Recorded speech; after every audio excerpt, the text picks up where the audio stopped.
नमस्कार दोस्तों, मैं आपका दोस्त कृष्णा मिश्रा। दोस्तों आज की वीडियो में बताने वाले हैं जो मार्केट गिर रहा है तो क्यों गिर रहा है, इसके क्या क्या रीजन है। तो काफ़ी कुछ इस वीडियो आपको सीखने को मिलेगा। इससे पहले चैनल पहली बार है तो चैनल को लाइक और सब्सक्राइब कर दीजिए और बेल नोटिफिकेशन ऑन कर लीजिए ताकि जब भी वीडियो अपलोड हो तो आपको इन्फॉर्मेशन मिलती रहे।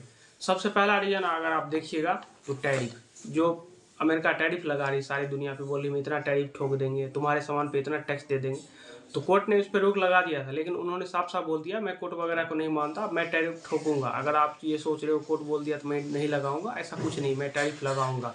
इसलिए आप ये मत भ्रम पालो मैं टैरिफ नहीं लगाऊंगा। तो मार्केट में ये एक डर बना हुआ है, जब मन हो तब बोलते टैरिफ ठोक दूंगा, लगा दूंगा, 50% लगा दूंगा, 100% लगा दूंगा, 150% लगा दूंगा।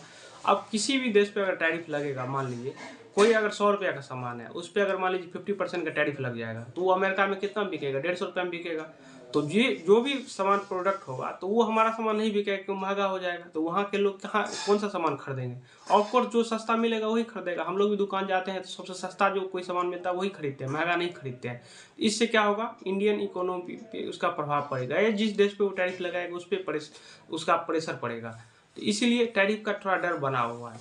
और दूसरा अगर आप रीजन देखिएगा तो वो है अमेरिका और ईरान का युद्ध का एक माहौल बना हुआ है। दोनों देश में ऐसा लग रहा है कब अमेरिका उस पर ईरान पे हमला कर दे, इसका कोई भरोसा नहीं। तो ये भी एक मार्केट में निश्चित बना हुआ है, कब लड़ाई झगड़ा हो जाए कोई नहीं बता सकता। तो मार्केट जो चलता है सेंटीमेंट पर चलता है। मार्केट को लगता है कि सब कुछ मूड अच्छा है तो मार्केट चलने लगता है, और मार्केट को जब भी लगता है माहौल गड़बड़ है, कुछ ऐसा होने वाला है, तो मार्केट गिरना शुरू हो जाता है। ये मार्केट सेंटीमेंट पर चलता है। और तीसरा रीजन अगर आप देखिएगा तो कच्चे तेल का रेट देखिए दिन प्रतिदिन बढ़ते जा रहा है।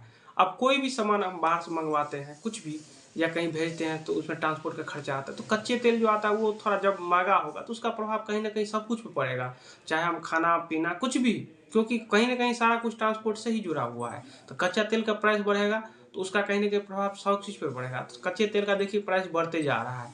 और चौथा रीजन जो है वो देखिएगा तो रुपया का गिरना है। रुपया देखिएगा तो 91 के आसपास पहुंच गया है।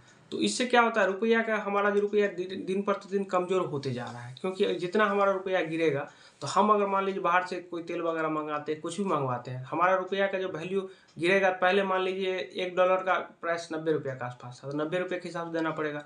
वही अगर हमारा डॉलर 95 पहुंचेगा तो 95 के हिसाब से देना पड़ेगा। तो हमारा रुपया क्या वैल्यू गिर रहा है। तो जो फॉरेन इन्वेस्टर है जो इंडिया मार्केट में इन्वेस्ट किए हैं, तो उनको लगता है कि इंडिया का पैसा गिर रहा है तो हमारा पैसा वैसे भी 1-2% कम हो जाएगा। तो इसके डर से जो फॉरेनर इन्वेस्टर है वो भाग रहे हैं। उनको लग रहा है कि इंडिया का पैसा वैसे गिर रहा है, तो अगर हम पैसा जब रिडीम करेंगे तो पैसा तो कन्वर्ट होगा, वो डॉलर जो इंडियन मार्केट में पैसा रहेगा वो डॉलर में कन्वर्ट होगा। तो डॉलर का जब रेट बढ़ेगा तो पैसा तो ऑटोमेटिक उनका कम हो जाएगा। तो इसलिए वो मार्केट से भाग रहे हैं, अपना वो पैसा निकाल रहे हैं। अगर आप पिछले 1-1.5 साल का डाटा देखिएगा तो फॉरेनर इन्वेस्टर ज़्यादातर सेल ही किए हैं, परचेज कम किए, सेल ज़्यादा किए हैं। तो इस वजह से ही मार्केट गिर रहा है। जब तक फॉरेनर इन्वेस्टर मार्केट में इन्वेस्ट ना करेगा, मार्केट में विश्वास नहीं करेगा, तब तक मार्केट उतना ज़्यादा नहीं आपको उछाल आएगा। आएगा थोड़ा बहुत लेकिन आएगा, उतना ज़्यादा नहीं आएगा। तो इसलिए मार्केट आपको बना रहना पड़ेगा, क्योंकि मार्केट में इस टाइप का अगर आप पिछले 1-1.5 साल देखिएगा तो ऐसे मार्केट चल रहा है। अब मार्केट ऐसे ही चलता है, हो सकता है अगला 1-1.5 साल ऐसे ही हो, लेकिन इसमें पैसा कौन बनाएगा, जो आदमी पेशेंस बना के रखेगा, इन्वेस्ट करते रहेगा। क्योंकि कोई भी सामान सस्ता रहता है तो हम उसको ज़्यादा, अभी देखिए अगर मार्केट सस्ता है, आप इन्वेस्ट कर रहे होंगे तो अभी आप पैसा इन्वेस्ट करते होंगे तो ज़्यादा यूनिट अलॉट होता होगा, ज़्यादा यूनिट मिलता होगा। पहले इन्वेस्ट करते होंगे जब मार्केट ऊपर रहा होगा तो कम यूनिट अलॉट होता है, लेकिन अभी ज़्यादा होता है तो आपको मार्केट बना रहना पड़ेगा।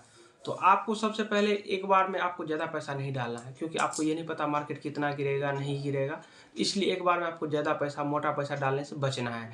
और दूसरा बात, अगर आप पैसा डालना ही चाहते हैं तो 4-5 पार्ट में कर दीजिए। मान लीजिए आपको 1 लाख रुपया डालना है तो उसको आप 20-20 हज़ार करके 5 पार्ट कर लीजिए, और एक महीना पर में आप कर लीजिए। एक महीना में एक किस्त, अगले महीना में एक किस्त, ऐसे करके डालिए। एक बार में ज़्यादा पैसा मत डालिए, क्योंकि मार्केट गिरेगा तो फिर आपको अगर नुकसान होगा तो फिर आपको लगेगा कि और हम ज़्यादा डालते तो ज़्यादा पैसा बनता। तो एक बार में मोटा पैसा डालने से बचना है। और मार्केट कभी कभार अगर ऊपर जाता है फिर मीडिया वगैरह चला देता है मार्केट ग्रीन हो गया, ये हो गया, वो हो गया, तो फिर ये देख करके बहुत सारे लोग एक बार पैसा झोंक देते हैं। उनको लगता है मार्केट ऐसे चलता है, लेकिन ये ऐसा होता नहीं है।